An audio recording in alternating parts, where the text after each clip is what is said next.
안희정 지사에 대해서 어떻게 생각하세요?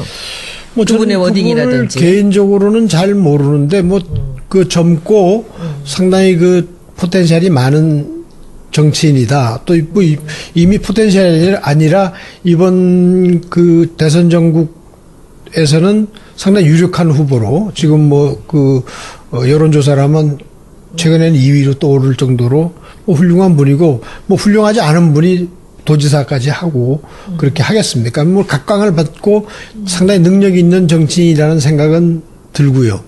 그리고 상당히 그 지적인 풍모를 가졌다. 뭐 구사하는 언어나 이런 걸 보더라도 철학가 상당히 출신이니까. 네, 그 상당히 또 그 대부분 정치인들의 그 워딩이라는 게 그 단어 수도 제한되어 있고 또 하는 말들이 좀 그 어떻게 보면 뻔하다 싶을 정도로 쓰는 말들이 이 대동소이한데 이분은 상당히 그 지적인 용어들을 많이 쓰는 것 같더라고요.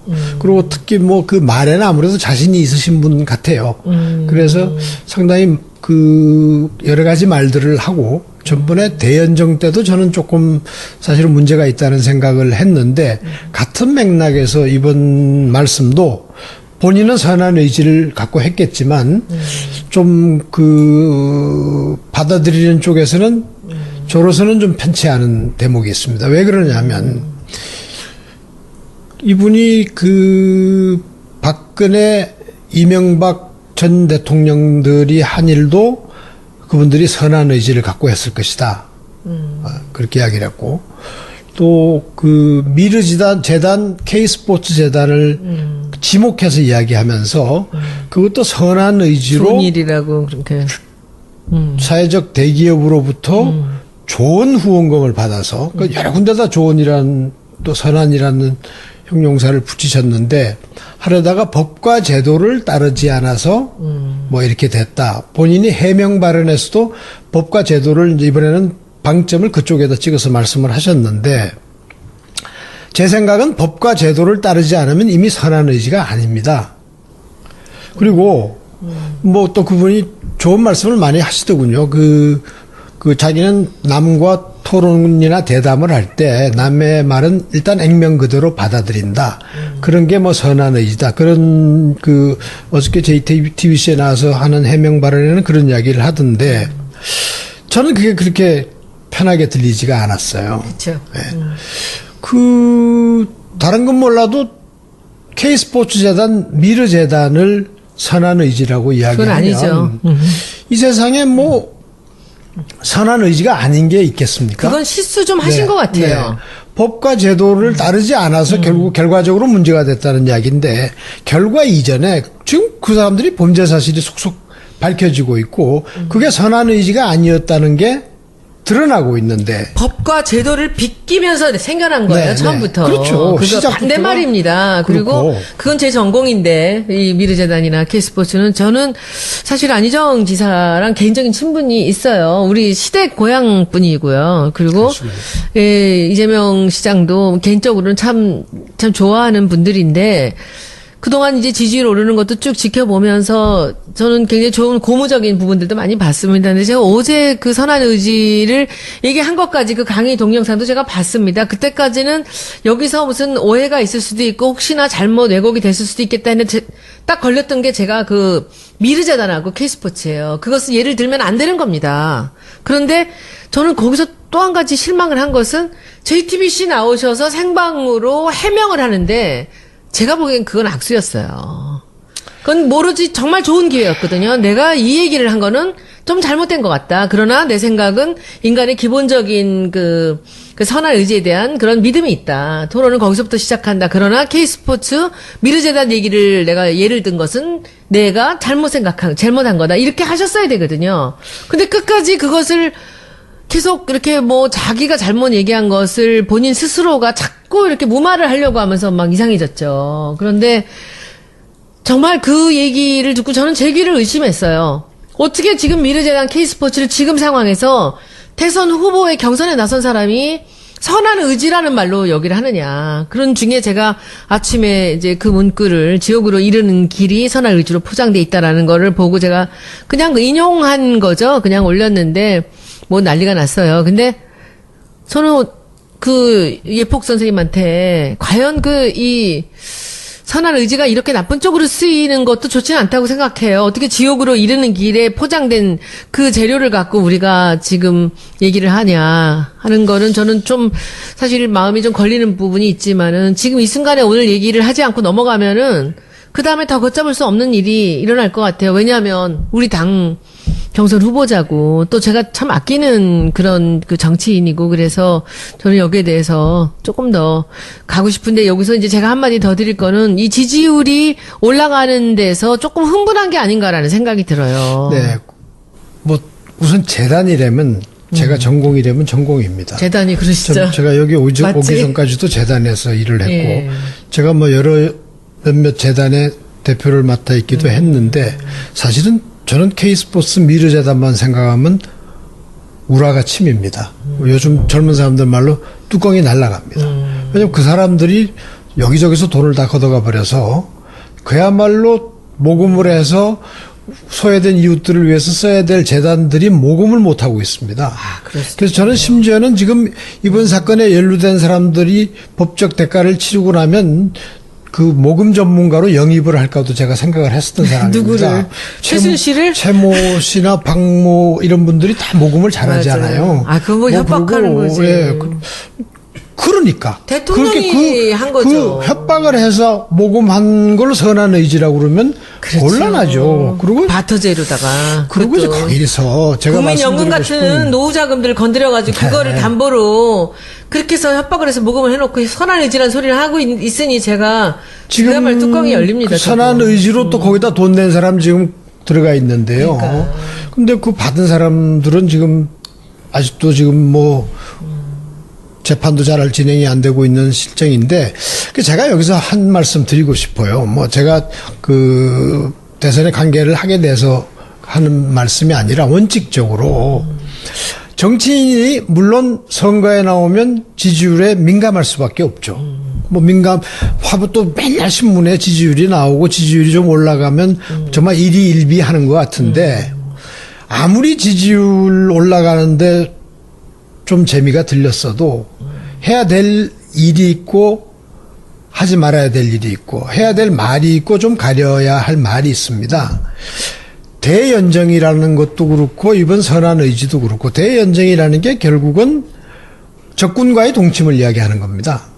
물론 과거에 노무현 대통령이 2005년인가 그 당시에 그 야당이지만 원내 세력이 더 크던 당의 대연정을 제의한 일이 있었고 그쪽에서 거부해서 무산된 일이 있은 걸로 압니다. 그분의 적자임을 자임해서 그런지는 몰라도 이번에도 대연정을 이야기하는데 그렇게 되면 손을 잡아야 되는 상대방이 누구냐면 청산해야 될 말하자면 촛불의 제공자들 또 그 주변에 있던 사람들입니다. 그러면 청산해야 될 상대들과도 손을 잡는다면 지금 해야 될 일을 지금 이 촛불 전국에 나와 있는 저 많은 시민들의 뜻을 꺾는 게 아니냐 하는 생각이 들고요. 좀 그런 점에 있어서는 그래도 참신한 그 새 시대를 여는 지도자이기를 희망하는 분께서는 좀 그런 일은 자제해야 되지 않나 싶고 그런 점에서 참 안타깝다는 생각이 들어요. 어떠세요? 우리 지금 대연정에 대해서 나오는 거, 그리고 지금 보수 쪽으로 우클릭을 하면서 가는 것에 대해서 우리 김성애 보좌관은 어떤 생각 갖고 계세요? 저는 뭐, 본인이 지지 그룹을 그렇게 정해서 하시는 건 본인의 정치적 자유인데, 문제는 이 당이 허용한 허용치가 있다고 생각하거든요. 그분들과 연대하고 정책적으로 교류할 수 있는 분들 교류하고, 뭐, 정치용으로 빠터라고 하는데 서로 주고받는 것들은 가능하겠지만, 연정을 구성한다는 건 지금 예를 들어서 저희가 정권을 잡은 다음에 국무총리로 황교안을 다시 임명하고 법무부 장관으로 또 우병우를 임명을 하고 그런 식으로 이제 내치를 같이 나눠진다는 의미인 건데 글쎄 지금 이 자유한국당이라고 부르는 이 새누리당이 지금까지 저질러 왔던 것에 대한 반성은 어디에 있고 그런 것들이 다 이루어진 다음에나 가능한 일인데 지금 그 연정이 가능하다고 했던 분들이 나가서 태극기 흔들면서 다시 하고 있잖아요. 여기에 아무런 반성과 사과가 없는데 그냥 무조건 제가 연정을 던지는 게 지금 맞는 순서인가? 이분들이 반성하고 사과하고 참여하고 이런 일련의 과정을 거쳐서 국민들의 마음이 누그러진 다음에 이런 얘기가 나왔다면 저 뭐 이해했겠지만 지금 이 탄핵 국면에서 이 태극기 흔드는 김문수 지사랑 연정을 할 수 있다 이런 얘기는 전 사실 잘 이해가 안 그런데 됩니다. 이제 소연정이 아니라 대연정을 얘기한 데는 이미 바른정당이나 지금 자유한국당을 염두에 둔 거잖아요. 그렇지 않았으면 대연정이란 말을 할 리가 없지 않습니까? 과거에 대연정 제안 내용이 뭐였냐면 국무총리 지명권을 주고 네. 그다음에 조각권을 준다는 거였습니다. 미쳤구나. 그럼 다 주는 거잖아요. 그러면 지금 촛불 전국에서 애쓰는 시민들의 뜻은 뭐냐 이거죠. 근데 저는 조금 이상하다는 그런 이제 그 제가 촉이 좀 이제 발동이 되는데 저는 그 대연정이라는 걸 보면서 이 자유한국당이나 바른정당까지도 끌어들일 수 있다라는 그 얘기에서 제가 너무 놀라운 단어를 하나 찾았어요. 창조경제라는 단어입니다. 근데 이 창조경제라는 단어가 박근혜 대통령이 내놨던 가장 대표적인 단어라고 보지만 사실은 이 단어 누가 만든지 아세요 혹시? 김종인 박사님이 만든 단어예요. 이것이 선거 직전에 김종인 박사님이 그 대선 캠프에다가 던진 게 창조경제입니다. 근데 전 창조경제도 우리가 이어나가겠다는 소리에서 제가 뭘 느꼈냐면은 안희정 지사를 우클릭을 하는데 여기 이 동력이 김종인 박사님 아니실까라는 생각을 했어요.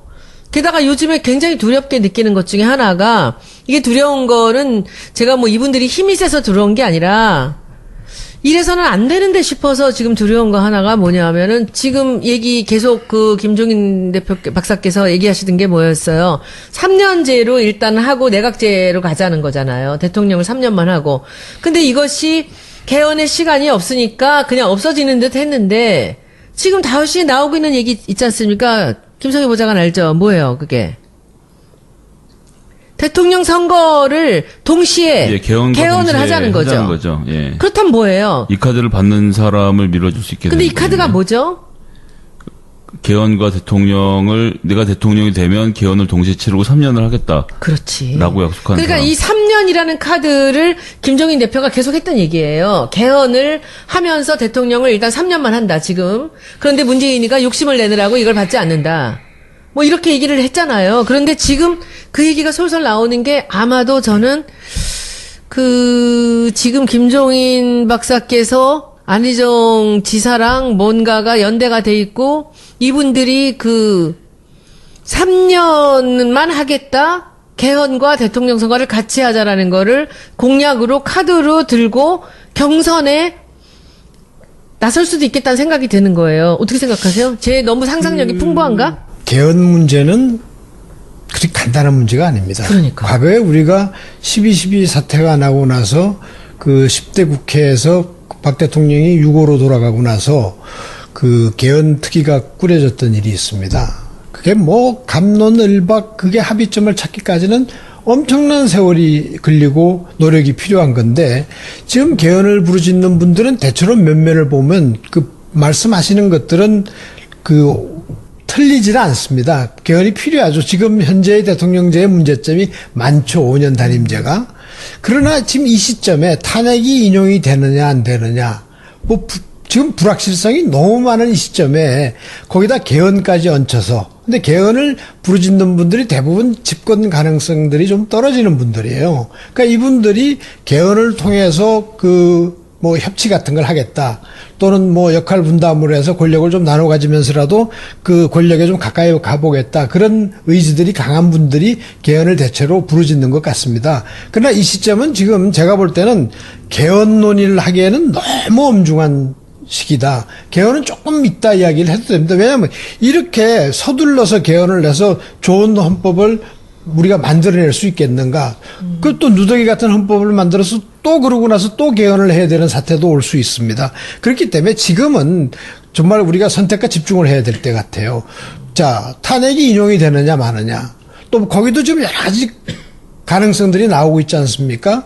뭐 사퇴한다는 설도 나오고 있고 뭐 그래서 여러 가지 그렇게 되면 만약에 사퇴를 하거나 하게 개헌이 탄핵이 인용이 돼도 60일 내에 선거를 치러야 되는데 언제 개헌을 해서 언제 선거를 치르는 그러니까 대선 때 개헌을 함께 하자는 거예요. 동시에. 그러면 그 헌법이 되겠느냐고 우리가 과거에 10대 국회에서 개헌특위를 해서 상당한 시간 논의를 했는데도 그게 결국 그 그래서 지금 요새 우리 당에 김종인 대표 박사님 쪽 사람들이 계속 개헌 특위를 만들어서 지금 회의를 하고 있습니다. 뭐 제가 누구라고 내부에서도. 꼽지는 않겠습니다만 지금 개헌을 주장하는 그 면면들을 보면 그분들이 과거에 뭐 제3지대 이야기도 하고 이제 뭐 지금도 제3지대는 완전히 불씨가 꺼진 것 같지는 않습니다만 그 언제 개헌을 해서 언제 이 엄혹한 시기를 이겨내겠냐는 점에서는 저 같은 뭐 제가 아마추어라서 그러는지는 모르겠습니다만 바람직하지 않고 그 다음에 아까 이제 여러 가지 지금 발언 대연정 발언이나 선한 의지 발언이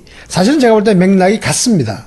그게 뭐냐면 결국 지지율 때문에 그런 건데 정치인이 아무리 지지율에 꼼짝 못한다고 하더라도 그게 적어도 최소한의 도덕성은 지켜야 한다는 게 제 생각입니다.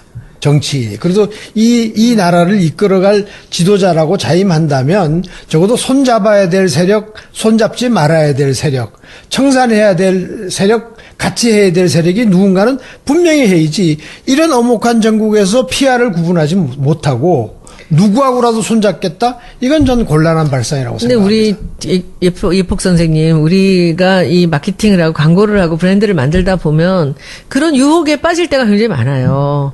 이 제품의 질에 있어서 제가 전혀 자신할 수 없는데 돈만 주면 브랜드가 괜찮은 것 같이 만들어야 되는 경우도 있다는 거죠.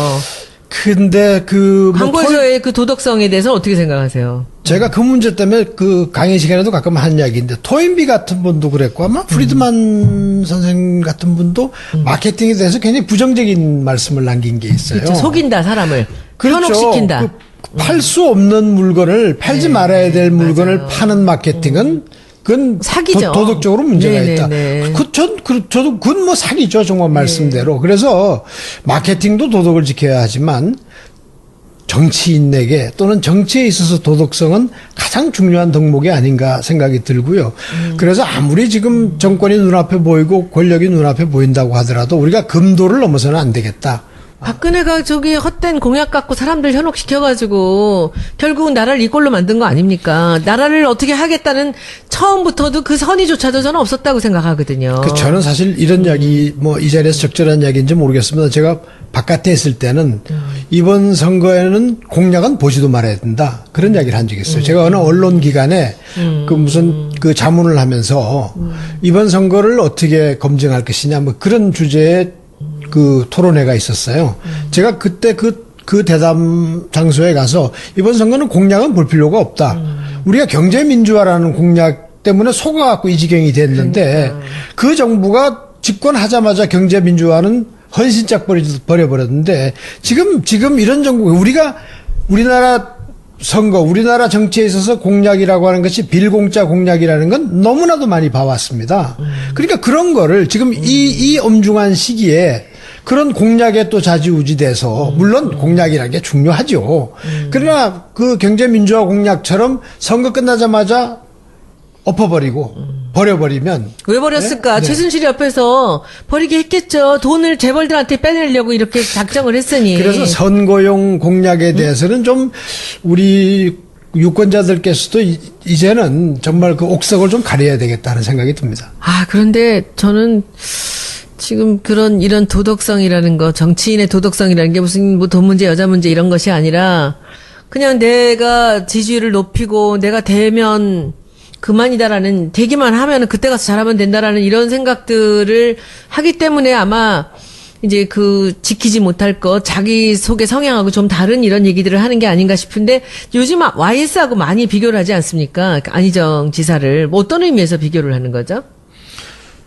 글쎄요, 그 YS 대통령이 될 때 그 3당 통합을 하지 않았습니까? 그때 우리 반응은 어땠어요?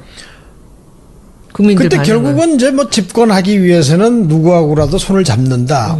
그분이 이제 자신의 평생 투쟁 대상이던 사람들하고 손을 잡았고, 그러니까 노태우, 김종필 이런 분들하고 이제 손을 잡아서 3당 연합이 된 건데 그때 따라가지 않은 분들이 있죠. 그때 따라가지 않은 분들 중에 대표적인 분이 아마 노무현 대통령이었고 그것이 아마 꼬마 민주당으로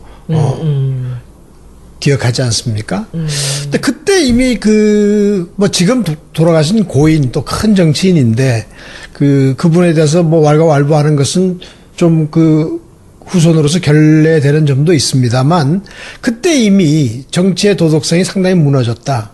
집권을 위해서는 적군과도 동침을 할 수 있다라는 가능성을 보여준 거죠. 그러나 그 시대에도 그 당을 따라가지 않은 그래도 지사적 성격을 가진 정치인들이 있었다. 또 그분들이 나중에 다 성공들을 하셨죠. 그래서 그런 문제에 대해서는 조금 우리 정치인들이 좀 큰 꿈을 꾸신다면 그 원칙론을 좀 생각해 봐야 될 거라고 저는 생각합니다. 대연정이라는 그 얘기가 안 지사한테서 나오는 얘기를 들으면서 그런 생각을 했어요. 지금 김종인 박사님이나 지금 이제 저쪽에 여권에서 하는 거는 친문 빼놓고 다 모여라잖아요. 근데 안 지사가 그 얘기하는 건 도대체 뭐죠? 친노가 그리 갈 수도 있다잖아요. 그럼 뭐죠? 친문만 남기고 다 간다라는 거 아니에요? 대연정은? 근데 친노가 자기가 그 주도권을 친노를 과연 안 지사가 친노의 대표성을 갖고 있지는 않지 않습니까? 가지고 있다고 하더라도 노무현 정신을 따른다는 분들이 지금 자유한국당하고 힘을 합쳐서 정부를 새로 만든다. 저는 상상하기 어려운 얘기로. 그런데 지금 어찌 보면은 안 지사는 그 친노에 대한 지분이 일정 부분 이상은 꽤 있는 사람 아닙니까? 저는 그래서 김종인 박사님이나 이런 여권 관련되는 사람 대연정 같은 걸 생각하는 사람들이 안 지사를 잡았다는 생각이 들어요. 근데 이재명 시장 같은 경우는 그게 안 되거든요, 그분은. 그분한테는 그런 대연정이나든지, 뭐, 사드를 칭찬한다든지, 그리고 지금 이런 선한 의지 같은 얘기들은 있을 수가 없거든요. 근데 안 지사가 그것을 받아들인 이유가 본인은 자기 의지같이 얘기하잖아요. 근데 그게 자기 의지일까요? 전 절대 아니라고 봅니다. 저는 그래서 지금 그 얘기가 나왔을 때 안 지사가 김종인 박사님이라면 자기가 이 경제에 관련된 모든 것을 전권을 드리겠습니다라고 했을 때 이미 두 분이 어떤 합의가 있었던 게 아닌가? 그렇게 상상해 볼 수 있을 것 같아요. 저는 그 창조경제에서 그 키를 받고요. 벼랑간 사드를 찬성하고 그리고 벼랑간 친박이나 MB까지도 끌어안겠다라는 이 선한 의지의 발언이 저는 그렇다라는 확신이 좀 들어요. 근데 뭐 저는 아무래도 정치에는 제가 이 지식이나 이런 게 짧으니까 제가 궁금한 거는 김성애 보좌관 이게 선거에 되기 위해서 이렇게 갈 수 없는 길도 갈 수 있는 게 이게 정치입니까? 갈 수 없는 길은 가지 말아야 정치가 되겠죠. 그리고 저는 지지자들이 지금 확장을 하려고, 그러니까 내가 여기에 서서 저쪽으로 확장을 하겠다고 주장하는 거랑 저쪽으로 옮겨가는 거랑은 지지자들 반응이 다를 거라고 생각합니다. 근데 요 며칠 사이에 안 지사는 이쪽에 있으면서 저쪽에 외연을 넓히는 게 아니라 내가 그쪽으로 갈 수 있다라는 그런 느낌까지 보이거든요. 근데 그게 저는 모르겠어요. 저는 보수 쪽에 더 익숙하게 살았던 사람이라서 제가 잘 모르겠는데 예 교수님도 오시는 날부터 계속 외연에 대한 얘기를 하셨잖아요. 우리 당 사람들이 너무 안보라든지 사드나드 이런 부분에 대해서 너무 이렇게 무자르듯이 잘라서 가는 것이 그 사람들한테 불안감을 줄 수 있다는 얘기 계속 하셨잖아요. 그러면 예 교수님 보시기에 지금 안 지사의 이 스탠스에 대해서는 어떻게 보세요? 이렇게 할 수도 있다? 전 좀 너무 나갔다고 생각을 합니다. 그 부분에서. 지금 태극기 집회에 나오는 분들 중에 과거 아주 운동권의 핵심에 있던 분들이 있지 않습니까? 네네. 저번에도 제가 그런 말씀 잠깐 드렸는데 제가 그분을 보면서 굉장히 울적해요. 저분이 모르고 저럴까. 그러나 말하자면 트럼프처럼 말하자면 증오 마케팅, 갈등 마케팅을 하는 게 아닌가. 그래서 박근혜 지지자 일부라도 내 세력으로 하고자 함이 아닌가 하는 생각이 들어서 그래서 뭐하게? 정치가 무상하다는 생각이 들어요. 그분은 그래서 뭐 하려고 그러죠? 권력에 가까이 가고 싶은 거죠. 뭐 지금 전혀 자기 세력이 없는 무주공산이라고 분들이고, 느끼는 건가 그 동네가? 그리고 뭐 지지율이 1%도 안 나오는 형편이니까 그런 일을 하나보다 싶은데 저분 참 안 됐다 그런 생각이 들어요. 저분이 평생 쌓아올린 걸 한 입에 그냥 날려먹는구나 하는 안타까움이 있습니다. 근데 참 이 지점에서 제가 조금 궁금했던 점, 저 지금도 잘 안 풀리는 의문에 대해서 하나 이야기하고 싶어요. 저는 아직도 친노 친문이 노문 당사자 빼고는 잘 모릅니다. 누가 친노고 누가 친문인지 잘 몰라요. 모르겠는데, 근데 이런 이야기를 하잖아요. 패권주의. 친문 패권주의.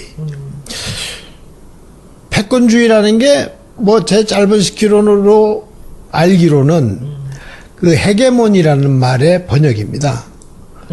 중국에서 이제 미국 들어 한 말이에요. 그게 패권주의란 말이. 패권주의라는 게 헤게모니즘의 번역 말인데, 헤게몬이라는 건 어디든지 있잖아요. 대한민국의 정당 역사만 보더라도 항상 주류가 있고 비주류가 있어 왔습니다. 친박이 있고 비박이 있고. 아니, 당의 헤게모니를 지는 사람들이 있게 마련이죠. 그게 없으면 당에서도 당이 운영이 안 되죠. 이게 만약에 지금 예폭 선생님께서 말씀하시듯이 이 패권이라는 것이 헤게몬이라면 모든 정치인의 꿈입니다. 그거는. 그렇죠. 근데 이제 내가 주류가 돼서 힘을 크게 갖는 걸 원하는 거 아니에요? 근데 이제 이런 거죠. 네가 하면 로맨스고. 그치. 내노. 내가 하면 로맨스고 남이 하면 남불인 것처럼. 그게 이제 비판할 때 그렇게 이야기하는데. 그거 비판하는 사람들은 그 네. 패권을 원하지만 갖지 못하니까 그런 비판하는 거 아니에요? 저의 하나의 의문이었습니다. 왜 저럴까?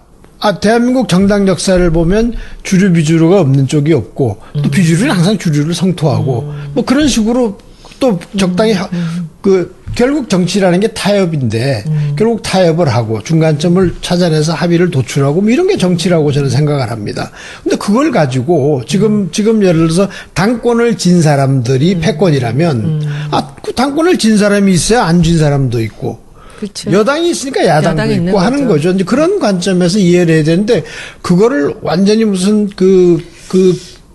죄악시하는 것은 좀 잘못된 관점이 아닌가. 근데 그게 지금도 잘 풀어지질 않습니다. 어떠세요, 우리 정치의 선배께서는 패권이라는 것을 어떻게 생각하세요? 당에 있는 패권주의에 대한 비판이 물론 수용해야 할 부분이 있습니다. 소통이 부족해서 그런 것에 대해서 불만을 가지시는 분들이 말씀하신 패권은 저희가 전적으로 수용해서 고쳐 나가야 할 부분이라고 생각하는데요.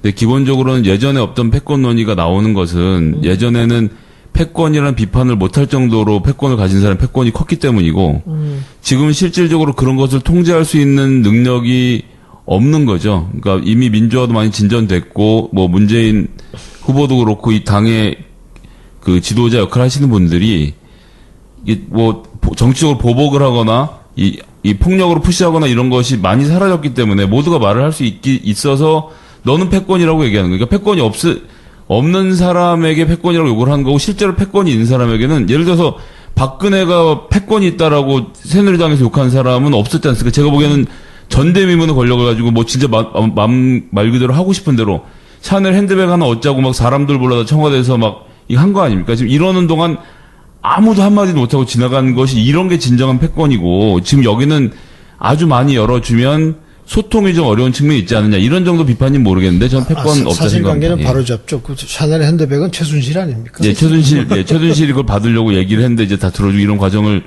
알고 있는 사람이 최순실이 많았을 에르메스 텐데. 두고 다니는데 왜 샤넬 따위 갖고 그랬다 그래? 그러게요. 에르메스 여기다 놓고 몇 개씩이나 근데 갖고 그 다니잖아요. 말은 그러니까 이런 거죠. 정말 예를 들어서 야당 지도자로 절대적인 영향력을 가졌던 DJ나 YS 보고 패권이란 말을 쓰는 걸 제가 못 봤습니다. 감히 못한 거지. 네네. 그러니까 이게 지금 좀 우리가 과도기에서 너무 아군 내에서 사실은 크게 본다면 같은 진영에 있는 사람들 안에서 나하고 좀 패가 다르다고 해서 그렇게 몰아치는 것은 조금 지나치지 않나 하는 생각이 듭니다. 뭐 저는 이런 생각이 들어요. 저 이번에 이제 당대표 선거라든지 이제 원내대표 선거 같은 걸 할 때 자기들이 노력해서 그런 패권을 가져야죠. 그럼 국회의원들 120명 중에서 자기들이 뭐 매력으로 인성으로 아니면은 뭐 어떤 능력으로 자기들이 세를 더 크게 가지면 될 거 아니에요. 친노 욕할 게 아니라. 아니 뭐 그게 정치의 목적이고. 지금은 이제 친노 소리가 안 나오고 이제 친문이라고 나와요. 친문은 문 씨는 지금 저기 국회의원도 아니잖아요. 그러면 문 대표님이 돈을 풀었습니까? 무슨 권력을 국회의원 공천권을 나눠줬습니까? 안 되면 왜 친문 패권? 지지율 1등을 달리는 주자라서 배 아파서 그렇습니다. 그렇죠. 배 아파서 솔직히.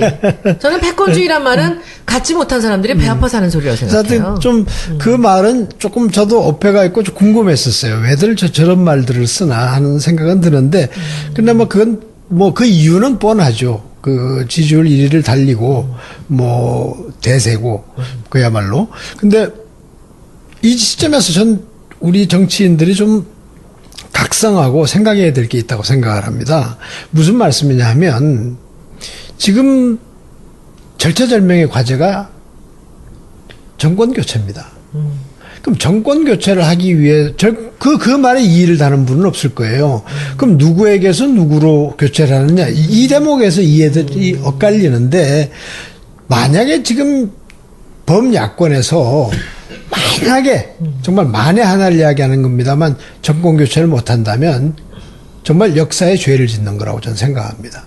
그래서 저는 이 시점에서는 그래도 좀 그 정권 교체를 가장 이룰 수 있는 준비된 사람이 누구냐 이런 문제에 초점을 좀 맞춰야 되고 지금 이 엄혹한 시기에 뭐 인재를 발굴하고 뭐 좋죠. 그건 뭐 차기에도 할 수 있고 차차기에도 할 수 있는데 이번 선거만큼은 그야말로 정권 교체를 위해서 전력을 다해야 되겠다. 또 그런 생각들을 정치권에서도 좀 가져주셨으면 합니다. 약간의 실수가 큰 결과를 초래할 수 있다는 걸 좀 놓치지 말았으면 해요. 제가 그 특정 후보를 염두에 두고 하는 말은 아닙니다. 이 이야기는 제가 평소에 쭉 생각해왔고 야권에 있어서는 지금 이 시기는 정말로 중요한 시기라는 점을 다시 한번 강조하고 싶습니다. 예폭 선생님께서 정말 우리한테 강하게 그 드라이브를 좀 걸어주시면 저는 뭐 시키시는 대로 다 하겠습니다. 우리 오늘 정말 이 선이라는 좋은 단어를 갖고 이렇게 그냥 이틀 동안 전 국민 나라가 다 시끄러운데 우리 그 전도사 자격을 가진 우리 김성애 보좌관 입장에서는 그 선한 의지라는 단어와 이 선이라는 단어를 한번 조금 데피니션을 하시면서 이게 무슨 다른 뜻인지 같은 뜻인지 왜 이렇게 되는지 좀 마무리 좀 해주시겠습니까? 예, 제가 보기에는 안 지사님이 얘기하는 선한 의지는 칸트의 얘기였던 것 같아요. 제가 뭐 여러분들한테 여쭤보고 이제 아시는 분들하고 말씀 나눠봤는데 사실 이제 선한 의지라고 하지 말고 자유의지라고 했거나 저의라고 표현했으면 별 문제가 없는 나는 4대강을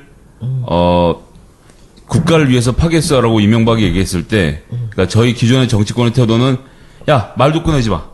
저리 가. 너는 어떤 의도가 되는지 뻔히 알아. 그러니까 내가 너랑 할 말 없어. 넌 나쁜 놈이야. 라고 말하는 정치 문화는 극복해야 된다. 그러니까 너의 의도가 그렇구나. 라고 받아들이고 거기에서 대화를 시작해야 된다라는 안희정 지사 이야기였고 근데 이제 이 칸트 철학에서 나오는 선한 의지는 말 그대로 그거 자체만 오로지 오염되지 않는 인간이 갖고 있는 자유의지라는 것을 설명한 것을 다시 표현하는 과정이었는데 중요한 것은 어제 JTBC 인터뷰도 마찬가지지만 전 국민이 20분 동안 선한 의지와 통섭에 대한 철학 용어 설명을 다 끝난 거거든요. 해결도 안 되더라고요. 예. 마지막까지.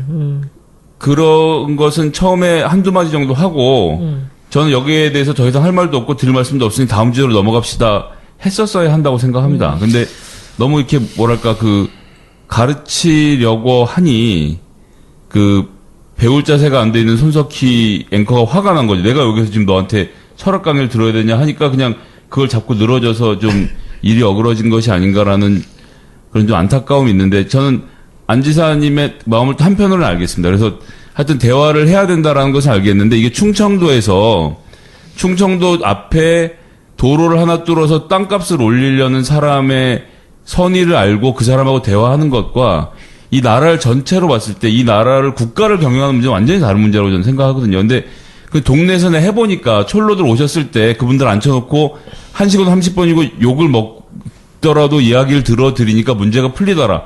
이런 경험을 가지고 지금 그럼 예를 들어서 미국이 선한 의지를 가지고 사드를 배치했고 중국이 선한 의지를 가지고 NLL을 침공하고 있다라고 생각해버리면 그건 저는 답이 없는 문제라고 보거든요. 그래서 이게 본인이 하셨던 정치와 국가의 사이즈가 다르다는 점도 좀 어머니 좀 받아들여 주셔야 되는 게 아닌가라는 건방진 말씀을. 저도 어저께 그 프로그램을 보면서 상당히 안타까웠습니다. 왜냐하면 저분도 우리 정치에 있어서 아주 중요한 자산이고 소중한 사람이죠. 앞으로 좀 클 수 있는 분이다. 좋은 여러 가지 역량을 가진 분이라는 생각을 했는데 가만 듣다 보니까 이분이 상당히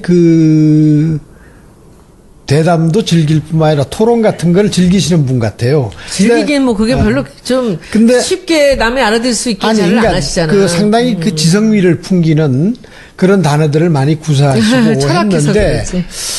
어저께 뭐 통섭까지는 조금 많이 나간 것 같더라고요. 그게 뭐 조금 주워 담을 수 없게까지 그 이야기가 전개되던데 차라리 초반에 제가 조금 말 실수를 한 것 같고 그렇죠. 또 제 진위가 잘못 전달된 것 같습니다. 그렇게 했었어야지. 그리고 그냥 이야기를 딴 방향으로 그렇죠. 돌리고 자기 정책 이야기나 자기 자신이 생각하는 철학을 좀 풀어놨으면 좋았을 텐데. 그러니까 미르재단 K스포츠 네. 지금 해서는 안 되는 얘기를 본인이 너무 자신감이 너무 나간 것 같아요. 앵커하고도 논쟁하듯이. 그러니까. 그건 좀 자세가 조금. 끝까지 자기 잘못하고 없다는 거잖아요. 본인을 위해서 잘못된 것 같고 그 자리에서도 가르치려고 하는 면모를 보였죠. 제 말이 그렇게 어렵습니까? 라든가 뭐 그런 식의 이야기를 했는데 좀 안타까워요. 그래서 사실은 그분이 돌이킬 수 없는 발언들을 하는구나. 특히 저는 제일 마음에 걸린 게 저도 재단에 관여를 하면서 미르재단, K스포츠 재단에 대해서는 울분이 많은 사람입니다.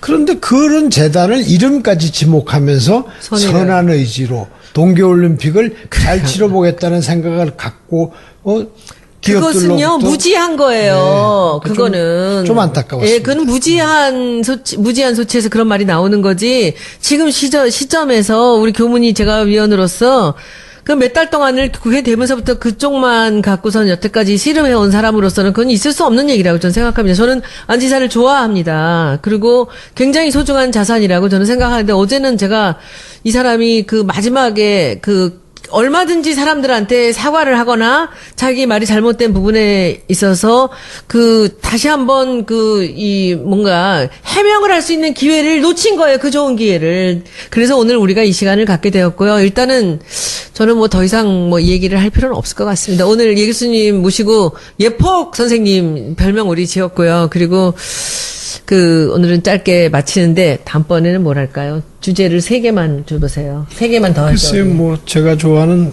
음식과 정치를 한번 이야기해도 음식과 정치 좋다. 좋을 것 같고요. 이거 또 하나.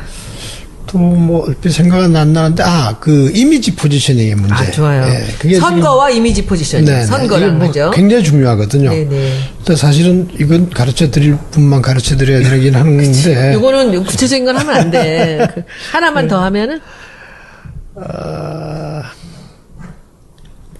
하나 나중에 생각해서 말씀해 주세요. 생각해 보겠습니다만 네. 역사적으로 한번 네. 좀 되짚어 봐야 될 게 있어요. 우리나라 선거도 그렇고 외국의 선거도 그렇고 지금 굉장히 우리가 어려운 국면입니다. 우리 역사를 보면 예를 들어서 선거를 낙선하고 당선된 분들이 많지 않습니다.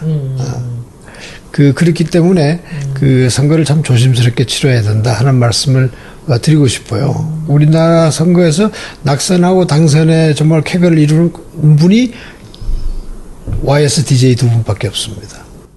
그렇습니까? 그분들이 그러니까 결국 그분들은 큰 이슈가 있었어요. 그게 뭐냐면 DJP 연합이 있고 그다음에 3당 통합이라는 두 개의 아주 각각의 큰 카드를 갖고 당선됐는데 그 외에는 윤보선 대통령을 내각 책임자였지만 지내셨으니까 그러나 2번 다 낙선을 연이어서 하셨고 이회창 후보도 그래 2번 다 낙선하셨고 조봉암 선생까지 거론을 하자면 그분도 그랬죠. 이제 그래서 이 선거가 쉽지 않다. 그래서 꼭 될 분은 우리 국민들이 진면목을 좀 간파해야 된다. 그런 점에서 조금 제가 드리고 싶은 말씀이 이제 있습니다. 예폭 선생님이 역할을 잘 해주셔야 돼요. 있는 그대로 저하고 예폭 선생님하고는 그 일을 할 겁니다. 우리가 미는 후보가 갖고 있는 가치를 국민들한테 제대로 보여드릴 수 있는 그런 일들이 저는 홍보라고 생각을 합니다. 예, 그렇게. 국민들의 마음을 움직여야 됩니다. 네. 그리고 실제로 지난번 방송에서도 말씀을 드렸지만, 그 본연의 가치 자체가 사람들한테 감동을 주는 이제 그런 분이라는 것을 우리가 이제 알려드려야 된다는 것이 굉장히 중요하고요. 그래서 오늘 이렇게 얼떨결에 지나가다 잡히셔가지고 또다시 페북 라이브 이거 좋은데요. 우리 방에서 하니까 좋은데요, 김성희 보좌관? 네, 그 궁금해하신 분들이 있어서 다시 한번 말씀드리면 여기는 손혜원 의원 사무실입니다. 그 네. 본인 책장을 놓고 지금 하고 있는 중입니다. 제 방이에요. 저기 위에 있는 저 기사회생이라는 저 글자는 그 신익희 선생님 글씨입니다. 그렇죠. 신익기 선생께서 뭐 선거를 완주를 못 하셨지만 못 살겠다 갈아보자라는 유명한 슬로건 그게 3대 대통령 선거입니다. 그 주인공이시죠. 그래서 전 이 사무실에 처음 와서 저 글귀를 보고 너무 반가웠고요. 이게 뭐 의원회관 사무실이 아니라 예술가의 방 같아서 역시 우리 그 손 의원님의 진면목을 볼 수가 있을 것 같습니다. 적어도 국회의원의 방도 이렇게 좀 여유로워야 정말 국정을 잘 돌보실 수 있지 않나 하는 생각이 들었습니다. 저 기사회생 신익희 선생님 글씨를 여기 제가 와서 2년 동안 처음으로 알아보신 거예요. 아무도 관심도 없고. 근데 저거 제가 홍보위원장 오든 2015년 7월 달에 오면서 갖고 왔어요. 왜냐하면 그때 우리 당 지지율이 20%도 안 되고 당이 정말 엉망일 때였거든요. 근데 제가 집에 있는 이제 그 글씨들 중에서 어느 글씨를 가서 제 방에 걸어놓을까라는 생각을 하다가 저걸 갖고 왔어요. 우리 당을 반드시 기사회생 시키겠다라는 생각으로 제가 왔고요. 그리고 이 방으로 이제 제가 국회의원 되고 오면서 다시 저걸 이 방의 책상에 제일 높은 자리에 놓은 이유는 이 나라가 좋은 대통령 뽑아서 다시 기사회생 되기를 바라는 마음으로 제가 들고 왔습니다. 꼭 저 글귀의 뜻대로 네. 정말 생을 되찾는. 네, 감사합니다. 우리 이제 다음번 방송은 이제 언제가 될지 제가 이제 또 모르겠습니다. 또 지나가다가 우리 예폭 선생님 만나면 또 할 수도 있고 이 방에서 계속 해도 좋을 것 같아요. 짧게 우리 일하러 이쪽 오실 때마다 한 번씩 해서 그날의 이슈를 갖고 이렇게 해보는 것도 좋을 것 같아요. 정하지 그러시죠. 말고 일주일에 3번씩 그냥 해도 되는 거잖아요. 네네. 그렇죠? 혹시 뭐 또 하실 말씀 있으면 얘기하시면 저는 또 아니요, 하는 거죠. 이 프로그램을 즐겨보시는 분들께서 또 원하시는 이야기들이 그렇지. 있으면. 질문이나 뭐 듣고 싶으신 말씀 있으시면 올려주시면 저희는 또 시민들 말씀 다 바로 받자와 제가 다음번 주제를 또 정할 수도 있습니다. 일단 다음번 주제는 음식과 정치로 할까요? 이미지 포지셔닝 어느 걸 먼저 할까요? 둘 다 좋습니다. 그럼 둘 다 그냥 같이 할까요? 하루 해버릴까? 그럼 너무 길면 또 이거 네, 보시기 네. 힘들으세요. 둘 다 부담 없이 제가 그냥 준비 없이. 네네네, 그렇게 하겠습니다. 보따리를 풀 수는 없이 있는 그러면 대목이니까. 날짜는 이제 벼랑간 또 예수님 만나면 지금 확 시작하겠습니다. 왜냐하면 이 준비된 선수는 아무 때나 카메라만 들이대면 바로 나오는 겁니다. 준비 안 해도. 이게 선수입니다. 대통령도 우리가 그렇게 뽑아야 되겠죠. 오랫동안 준비를 해서 바로 가서 그 대통령 자리에 앉아도 바로 할 수 있는. 그리고 제가 이 부분에서 진짜 말씀드릴 거는 이제 이 경선 후보 중에 한 분이 계속 토론하자 그러시잖아요. 같이 토론하자. TV 토론하자. 여러분들이 생각하시기에 우리 문 후보가 토론을 잘 못한다고 생각하세요? 어떻게 보세요? 보통 잘 못하시는 것 같으세요? 저는 엄청 기다리고 있습니다. 왜냐하면 총론에서의 얘기들을 지금 하고 계시지만 이 선거는 교수님 말씀 공약 얘기해야 되고 이제 강론에 들어와서 그럼 구체적으로 어떻게 먹여 살릴 건데라고 물었을 때 저는 누가 가장 준비되어 있는 후보인지는 그냥 드러날 것이라서 그건 지금 재수라는 분이 좀 준비가 돼 있겠습니까? 그리고 오늘도 선한 의지 얘기 나올 때 딱 얘기를 하잖아요. 분노할 줄 알아야 된다는. 넌 어디기 너무 좋은 거예요. 저는 거기에 다시 분노의 피바람 얘기는 좀 너무 그거는 충격적이었습니다. 계속 예. 오바예요. 지금 왜 이렇게 오바를 하는지 모르겠는데 저는 분노할 줄 알아야 된다. 시민도 그렇고 정치가도 그렇고요. 분노할 줄 알아야 돼요. 아닐 때는 아니라고 말할 수 있어야 됩니다. 전도사 그래야지 다음을 말씀하셨으니까 만나죠. 예수님도 성전에 가서 아버지 앞에서 상인들 보고 상을 때려 엎으셨거든요. 그렇죠. 분노가 없을 수 없습니다. 그렇죠. 예, 예. 그래서 분노할 때 분노할 줄 알아야 특히 정치가는 분노할 때 분노할 줄 알아야 됩니다. 그리고 우리가 지금 이 광화문의 촛불이 뭡니까? 시민이 분노한 겁니다. 그래서 탄핵이 된 겁니다. 그렇죠? 분노할 때 분노할 분노하지 줄 알아야 않으면 돼요. 그냥 굴종밖에 없는 거죠. 그렇죠. 피바람이라뇨.